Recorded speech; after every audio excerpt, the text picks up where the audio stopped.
Thanks for watching. Don't forget to like, comment, share and subscribe to Mufti Tariq Masood, famous scholar. تو رشتہ داری توڑنا بھی کبیرہ گناہوں میں سے بولو بھائی ایک بڑا گناہ ہے. تو جب اور توڑنا جیسے گناہ ہے, جوڑنا ثواب بھی ہے. اور جڑتی کیسے ہے؟ روکھڑا. بھائی کو ہدیہ دیا کریں پیسے, بہن کو پیسے, لفافے میں پیسے پیسے کمبخت سانپ بن کے بیٹھ گئے ہیں, خرچ کرنے کے لیے تیار نہیں ہیں. روکھڑا خرچ کرو, سمجھ رہے ہو؟ لفافے وہ دولہا وولہا کے جو چل رہے ہوتے ہیں نا, وہ نہیں ہوتا, وہ سب کو پتہ ہے رشوت ہے. وہ ہم نے بھی دیا تھا تو انہوں نے بھی دیا, تو انہوں نے چونکہ ہماری شادی میں پیسے دیے تھے تو چونکہ ان کے بچہ پیدا ہوا تھا تو ہم نے 500 روپے دیے تھے, تو ہمارے بچہ پیدا ہوا تو 1000 تو وہ دیں گے, تو ہم نے ان کو 5000 دیے تھے, تو ہمیں یہ ٹوپی ڈرامہ ہے, یہ ہدیہ. اس سے نفرتیں پیدا ہوتی ہیں. کمبخت کے تیسرا بچہ پیدا ہو گیا, ہمارے ایک پیدا ہوا تھا 5000 لفافے میں ملے تھے, اس کمبخت کے ایک پیدا ہوا, ہم نے بھی 5000 دے دی. کمبخت پیدا ہی کرتے چلا جا رہا ہے. آسٹریلیا والا حساب ہو جاؤ گا. آسٹریلیا میں ایک بچہ پیدا کرنے پر گورنمنٹ کی طرف سے الاؤنس ملتا تھا. تو بعض پاکستانیوں نے کا بزنس ہی یہی تھا کہ دبا کے کیا پیدا کرو, بچے, کوئی کام کرنے یہی کام ہے بس. تو گورنمنٹ نے یہ قانون ہی چینج کر دیا, بھائی پورا پیسہ تو یہ لوگ کھائیں. انہوں نے کہا کوئی کام نہیں کرو, اسپیڈ بڑھا دو. سمجھ رہے, جتنی اسپیڈ پاکستان میں تھی اس سے تھوڑی اسپیڈ بڑھا دو. تو گورنمنٹ پیسے دیتی ہے بچوں کے. تو پاکستانی بیچارے ہر جگہ جا کے قانون ہی چینج کروا دیتے ہیں یار. میں نے ان لوگوں سے کہا, آسٹریلیا کے پاکستانیوں سے, یار گورنمنٹ قانون چینج کرے نہ کرے پھر بھی اسپیڈ وہی رکھنا ہے آپ نے. سمجھ رہے ہو, اسپیڈ کیا کرنی ہے وہی. کیونکہ آپ کو اگر گورنمنٹ خرچہ نہیں دے گی تو اللہ بھی تو ایک حکومت ہے نا, اللہ نے رزق کا وعدہ کیا ہے. آسٹریلین گورنمنٹ اگر وعدہ نہیں کر رہی ہے آپ سے تو اللہ, دیکھو آسٹریلیا کی گورنمنٹ کے وعدے پر یقین تھا اس لیے اسپیڈ فل اسپیڈ تھی. اللہ نے جو کہا ہے کہ میں اسے رزق دوں گا, اللہ کے وعدوں پہ یقین نہیں آتا. تو میں نے کہا اسپیڈ اس سے بڑھانی ہے, وہی رکھنی ہے. رزق کون دے گا؟ اللہ دے گا. تو اللہ کے وعدوں پر پھر نتیجہ یہ نکلے گا آسٹریلیا میں آپ کا ریشو مسلمانوں کا بہت زیادہ ہو جائے گا اور غیر مسلم اقلیت میں چلے جائیں گے. تو اسلام کو بھی فائدہ. پھر آپ کے جب آپ بوڑھے ہوگے, آپ کی اولاد ہوگی, صحیح ہے نا, وہ آپ کی خدمت کریں گے. ہر لحاظ سے فائدہ ہی فائدہ ہے. پشتوں میں فائدہ بولتے ہیں, اردو میں فائدہ بولتے ہیں. جمعے کے دن سورہ کہف کی تلاوت کرنا حدیث سے ثابت ہے. جی ہاں, صحیح حدیث ہے کہ جس نے جمعے کے دن سورہ کہف کی تلاوت کی وہ دجال کے فتنے سے محفوظ رہتا ہے. جمعے کے دن بھی کر سکتے ہیں, جمعے کی رات کو بھی یعنی جمعرات کو بھی کر سکتے ہیں, رات کے وقت. مفتی صاحب جنت میں لے جانے والے اعمال کون سے ہیں؟ حدیث میں آتا ہے جنت میں لے جانے والے, سب سے پہلے تو کبیرہ گناہوں سے بچنا, اس کے بغیر جنت کا تصور غلط ہے. اس کے بعد کچھ اور اعمال ہیں. آپ نے فرمایا تقرئ السلام, سلام کو فروغ دو, اور فرمایا تطعم الطعام, لوگوں کو کھلایا کرو. یہ کھلانا اصل میں بتایا جا رہا ہے کہ بنیادی ضرورتیں پوری کیا کرو لوگوں کی, کیونکہ بنیادی ضرورت کھانا ہے نا. اس زمانے میں علاج اور یہ سب چیزیں تو اتنا نہیں ترقی کی تھی. تو یہ جزیہ ہے, اس سے اصول یہ سمجھایا جا رہا ہے کہ لوگوں کی بیسک ضرورتیں پوری کیا کرو. تو یہ چند چیزیں ایسی ہیں. آپ نے فرمایا کیا ہے, افشوا السلام اور تطعم الطعام, اور آگے الفاظ ہیں تدخل الجنت بسلام, تم جنت میں سلامتی کے ساتھ داخل ہو جاؤ گے. تو اللہ کی مخلوق کا خیال کرو, سلام کو فروغ دو. جو اخلاق ہمارے ہونے چاہیے تھے وہ ایئر ہوسٹس نے لے لیے ہیں اور انگریزوں نے لے لیے ہیں. انگریز ہر ایک سے کیسے تھینک یو سے بات کرتے ہیں, ہمارے یہاں کسی سے دوسری دفعہ ایک بات کر کے تو دکھاؤ. البتہ یہ ضرور ہے کہ آپ کے اخلاق کتنے میٹھے کہ لوگ نے آپ کو کھانا شروع کر دیا آپ کو, یہ ٹھیک نہیں ہے. میں بھی بعض دفعہ فون پہ غصے ہو جاتا ہوں, تو اس سے لوگ کہتے ہیں ممبر پہ اخلاق سکھاتے ہیں اور ہم سے تمیز سے بات نہیں کر رہے. اس کی وجہ یہ ہے کہ آپ نے ایک دفعہ کسی کو ایک بات سمجھا دی, پھر وہ اس کو دوبارہ سمجھا دی, پھر وہ فون کر رہا ہے تیسری دفعہ سمجھا دی, پھر وہ فون کر رہا ہے چوتھی دفعہ سمجھا دی. تو ہم کچھ ساری دنیا میں آپ کے لیے تو نہیں فارغ بیٹھے ہوئے ہیں نا, پھر سوال بھی الٹے کر رہا ہے.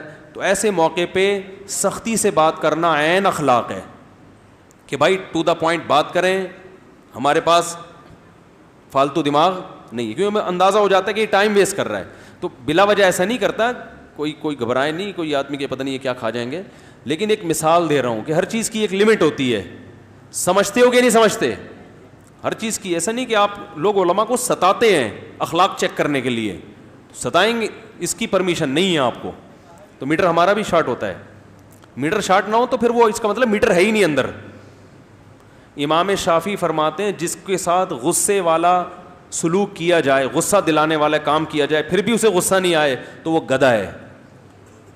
امام شافعی کا قول ہے, صحیح ہے. اس کا مطلب اس کے, یہ انسان کی نیچر ہے نا کہ ایک حد تک تو برداشت کرے گا, اس کے بعد تھوڑی ہوگا برداشت.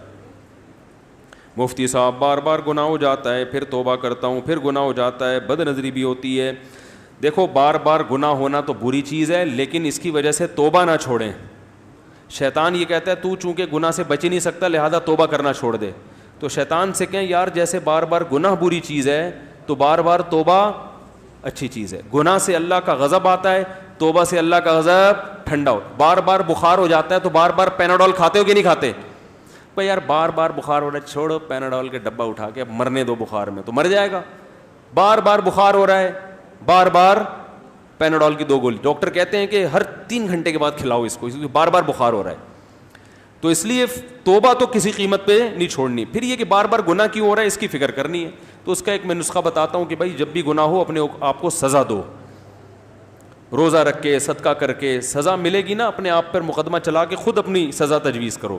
تو سزا ملنے سے آہستہ آہستہ وہ گناہ کیا ہوگا, ایک دم سے ختم نہیں ہوتا, کم ہوتے ہوتے مارکیٹ سے شارٹ ہو جائے گا انشاءاللہ. ایک دم نہیں ہوتی یہ چیزیں, آہستہ آہستہ ہو جاتی. بد نظری جب بھی ہوتی ہے کچھ پیسے نکال کے صدقہ کرو, سمجھ رہے ہو؟ تو پھر بار بار جب ہوگی نا جیبیں خالی ہونا شروع ہو جائیں گے. پھر آدمی کہے گا اب بزنس مل گیا اس کو کہ 1000 روپے آج اڑ گئے, کل 500 بچانے ہیں میں نے. تو اس کو پتہ چلے گا ایک دفعہ نظر جھکانے سے 50 روپے بچ جاتے ہیں. تو آہستہ آہستہ انشاءاللہ فائدہ ہوگا اس کو. کیا المیزان انویسٹمنٹ سے منافع لینا جائز ہے؟ میزان بینک سے جائز ہے. اب مجھے نہیں پتہ المیزان میزان بینک ہے کس کا ہے.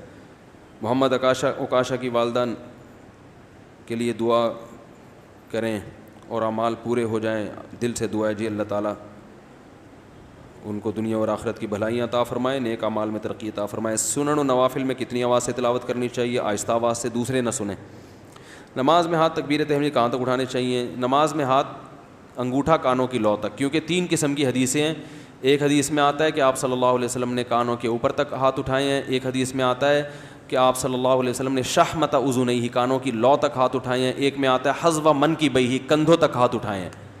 تو امام حنیفہ کا جو فقہ کوئی غور سے پڑھے نا تو اس کو پتہ چلے گا کہ امام حنیفہ جب بھی کوئی رائے قائم کرتے ہیں نا ہر قسم کی احادیث کو سامنے رکھتے ہیں. تو ان کی رائے یہ ہے کہ جس حدیث میں آتا ہے, یعنی اس کے توجیہ یہ علماء نے کی ہے کہ جس حدیث میں آتا ہے کہ کانوں کے اوپر تک, تو وہ ان صحابی نے ہاتھوں کی انگلیاں دیکھ کے کہا ہے کہ کانوں کی, اور جس صحابی نے کہا کہ کانوں کی لو تک تو انہوں نے انگوٹھے کے لحاظ سے کہا ہے, اور جس صحابی نے کہا کہ کندھوں تک انہوں نے ہتھیلی کو دیکھ کر. تو یہ تعبیر کا فرق ہے.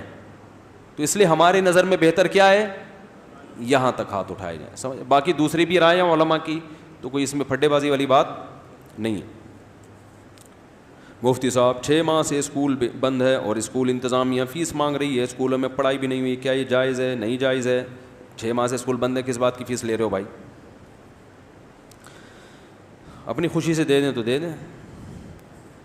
اگر ہاتھ یا پاؤں کے کسی حصے پر پٹی بند بھی ہو, اس حصے کو چھو کر وضو ہو جائے گا؟ پٹی بندی ہوئی ہے جی ہاں, گیلے ہاتھ سے مسا کر لیں اس کا. آج اگلے بیان کا دن آ گیا لیکن پچھلے اتوار کا بیان ابھی تک اپلوڈ نہیں ہوا, ایسا کیوں؟ یہ تو ان سے پوچھیں, وہ بیٹھے ہوئے ماسٹر صاحب چشمہ لگا کے. بیان اپلوڈنگ کرنا ان کا کام ہے, یہ ان کا بچہ بیٹھا ہوا ہے بیٹا, وہ رپورٹ پیش کریں گے آپ کو. مجھے تو, میں تو بیان کر کے چلا جاتا ہوں, مجھے نہیں پتا ہوتا یوٹیوب پہ کیا ہو رہا ہے میرے ساتھ, کیا سلوک ہو رہا ہے. مفتی صاحب میں اور ایک ہمارا کیا لکھا ہوا ہے یار کے ساتھ ایک گیم کھیل رہے ہیں, تو وہ گیم یہ تھا نمبر, یار یہ اتنا ٹائم نہیں ہے, اس کو پڑھ لیں, خلاصہ بتا دیے گا مجھے. مفتی صاحب ہماری مارکیٹ میں ایک تو رائٹنگ لوگوں کی بہت خراب ہو گئی ہے یار, اسکولوں میں کم بخت رائٹنگ ہی سکھا دو لوگوں کو, اسے کیڑے مکوڑے سب کی, ڈاکٹروں کی بھی کبھی یہی حال ہے. بچپن میں اسکولوں میں تختیاں سکھائی جاتی تھیں, پہلے کہ لکھنا تو سیکھو. ایسے کیڑے مکوڑے بنے ہوئے ہوں گے, لال بیگ نہیں الٹا ہو جاتا جیسے, وہ منظر پیش ہو رہا ہوتا ہے. مفتی صاحب ہماری مارکیٹ میں کرسچن بھی کبھی کبھی کھانا کھاتا ہوتا. اچھا یہ تو بیچارے پشتو بھائی ہیں تو اپنے اسٹائل میں انہوں نے لکھا ہے. اس کا کیا حکم ہے؟ کرسچن کھاتا ہے بھائی, کھانے تو کرسچن کو, وہ نہیں کھائے گا تو مر جائے گا نا. پیٹ تو اللہ نے کرسچن کے ساتھ بھی لگایا ہوا ہے, ہندو کے ساتھ بھی لگایا. ہاں آپ کے ہوٹل میں آپ کے ساتھ کھا رہا ہے تو بھی ٹھیک ہے, کوئی حرج نہیں ہے, ساتھ کھا رہا ہے. یہ ہمارے دوست ہیں میرے, یہ جو پٹھان بھائی ہیں نا, کنہوں نے لکھا ہے یہ وہی ہیں یا کوئی اور ہیں؟ کدھر ہیں بھائی؟ مارکیٹ سے ہی شارٹ ہو گئے. مفتی صاحب جمعے کا جو خطبہ مسنونہ ہے وہ آپ نہیں پڑھتے, کبھی وہ تو سنائیں. یہ میں پڑھتا ہوں, یہ بھی کوئی تورات انجیل سے تھوڑی ثابت ہے, یہ بھی قرآن و سنت سے ثابت ہے یار. جو میں پڑھتا ہوں حدیثیں, یہ ساری حدیثیں الحمدللہ نحمدہ ونستعینہ, یہ سب نبی صلی اللہ علیہ وسلم پڑھا کرتے تھے. تو خطبے کے کوئی مخصوص الفاظ نہیں ہیں, چند الفاظ تو ہیں جن سنت ہیں, باقی تو خطبہ انسان اخپل طریقے سے پڑھتا ہے. اور ویسے بھی وہ سب لوگ وہ پڑھ رہے ہیں تو میں یہ والا پڑھ لیتا ہوں تاکہ پتہ چلے کہ یہ والا بھی ٹھیک ہے, تو کبھی وہ والا بھی پڑھ لیں گے انشاءاللہ. ٹھیک ہے نا, ہو گئے سوال؟ چلیں جی, اللہ تعالیٰ سمجھنے کی عمل کی توفیق عطا فرمائے.